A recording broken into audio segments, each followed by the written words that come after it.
மண்டபத்தில் டெக்கரேஷன் பண்ணினதுக்கு காசு கொடுக்காத மேனேஜர், இதனால் கோபம் அடைஞ்ச மீனா இதுக்கு காரணமாக இருந்த சிந்தாமணியை கன்னத்தில் அரைஞ்சது சரிதான் அப்படின்னா இந்த வீடியோவுக்கு ஒரு லைக் பண்ணிவிட்டு வீடியோவை கடைசி வரைக்கும் பாருங்கள். வாங்க வீடியோக்குள்ளே போகலாம். மீனாவே 10 வட்டிக்கு கடன் வாங்கி கஷ்டப்பட்டு டெக்கரேஷன் பண்ணி முடித்தா இந்த மேனேஜர் இருந்துக்கிட்டு, நீ பாண்டில் கையெழுத்து போட்டி இல்லையா, அப்பயே நீ பணத்தை வாங்கிட்ட, பணமெல்லாம் உனக்கு தர முடியாது, என்னையே ஏமாற்ற பார்க்குறியா மீனா, பொம்பளையாக இருக்கிறனால உன்னை சும்மா விட்ற, ஒழுங்காக மண்டபத்தை விட்டு வெளியே போடி அப்படின்னு விரட்ட அங்கே இருந்து சிந்தாமணி பார்த்துக்கிட்டே இருக்கிறா. அப்போ மீனாவும் சிந்தாமணியை பார்த்துட்டு, ஓ இதுக்கெல்லாம் காரணம் சிந்தாமணி தானே அப்படின்னு ரொம்ப கோவப்பட்டு சிந்தாமணிகிட்ட போய், என்னடி என்னை பழி வாங்குறியா,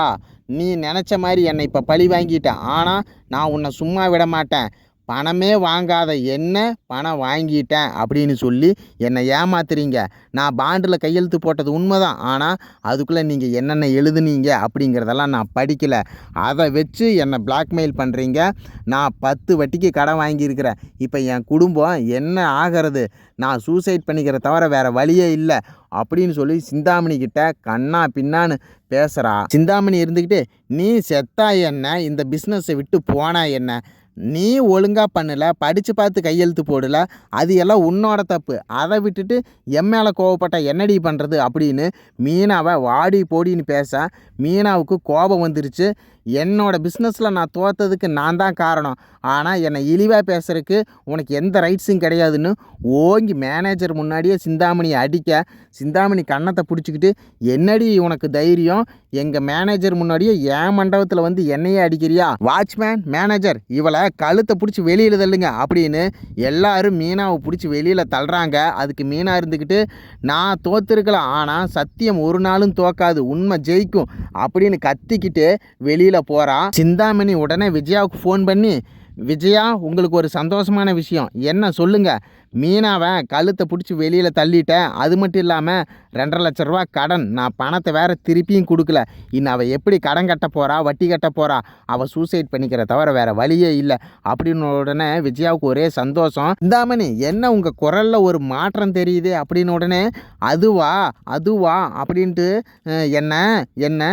சொல்லுங்க என்ன ஆச்சு அப்படின்னா, மீனா என்னை ஓங்கி அரைஞ்சிட்டான். எதுக்கு அரைஞ்சான், இல்லை நான் அவளை ஏமாற்றிட்டேன்னு இல்லையா, என்னோட நாடகம் என்னோட வேஷம் எல்லாமே அவளுக்கு தெரிஞ்சிருச்சு, நான் மேனேஜரை வச்சு பழி வாங்கினது அவளுக்கு தெரிஞ்சதுனால என்னை ஓங்கி அரைஞ்சிட்டான் அப்படின்னு உடனே, ஓ அவளுக்கு அவ்வளோ தைரியமா, வீட்டுக்கு வரட்டும், நானும் அவளை திட்டி விடுறேன், அவளை என்ன பண்ண போகிறேன் பாரு அப்படின்னு சொல்ல, சிந்தாமணி இருந்துக்கிட்டு, உன்னால் முடிஞ்சதை பண்ணு, என்னை அடித்த மீனாவை நான் சும்மா விட்டுருவேன்னு நினைக்கிறியா, மீனாவை பழிக்கு பழி வாங்காமல் விட மாட்டேன், கவலைப்படாத விஜயா அப்படின்னு சொல்ல, அண்ணாமலை வீட்டுக்குள்ளே வந்துடுறாரு. என்ன விஜயா இன்னைக்கு ரொம்ப சந்தோஷமாக இருக்க, அது மட்டும் இல்லாமல் ஃபோனில் யாருக்கிட்ட திட்டி பேசிகிட்டு இருக்கிற அப்படின்னு உடனே, சிந்தாமணிக்கிட்ட தான் பேசினேன் அப்படின்னு சொன்னால் அண்ணாமலை திட்டுவாருன்னு, அது ஒன்றும் இல்லை அப்படின்னு சொல்லி மூடி மறைச்சிருவா. உடனே மீனா வீட்டுக்கு வந்த உடனே அண்ணாமலை, என்ன மீனா ஒரு மாதிரி இருக்க, என்ன ஆச்சு, நடந்ததை சொல்லு அப்படின்னு உடனே, மாமா என்னை பிஸ்னஸில் ஏமாற்றிட்டாங்க, 10 லட்ச ரூபா லாஸ் ஆயிடுச்சு, கடனை எப்படி கட்டுறதுன்னு தெரியல அப்படின்னு உடனே, கவலைப்படாத மீனா அப்படின்னு அண்ணாமலை ஆறுதல் சொல்கிறாரு. ஆனால் விஜயா சேர் மேலே உட்காந்து கால் மேலே கால் போட்டுக்கிட்டு, ஏண்டி 2 லட்ச ரூபாய்க்காக என்ன ஆட்டம் போட்டேன், பிஸ்னஸ் எல்லாம் பண்ண தெரிஞ்சு பண்ணணும், சும்மா உன் பாட்டுக்கு அதுவும் சிந்தாமணிகிட்டே சவால் விட்டுட்டு பண்ணுனா இந்த நிலமை தான் ஆகும், நான் தான் படித்து சொன்னேன் சிந்தாமணியை எதுக்காத அப்படின்னு சொன்னேன், சிந்தாமணிக்கு ஆள் பலம் பண பலம் எல்லாமே இருக்குது, ஏன் இந்த ஊர்லேயே இருக்கிற மண்டபம் அத்தனையும் சிந்தாமணி கண்ட்ரோலில் இருக்குது, அவங்கள எதிர்த்துக்கிட்டு உன்னால் வேலை செய்ய முடியுமா அப்படின்னு மீண்டும் திட்ட ஆரம்பிக்கிறா விஜயா. மீனா என்ன பண்ணுறதுன்னு தெரியாமல் திருன்னு முழிக்க, ஏற்கனவே நம்மளுக்கு 10 லட்சம் லாஸு,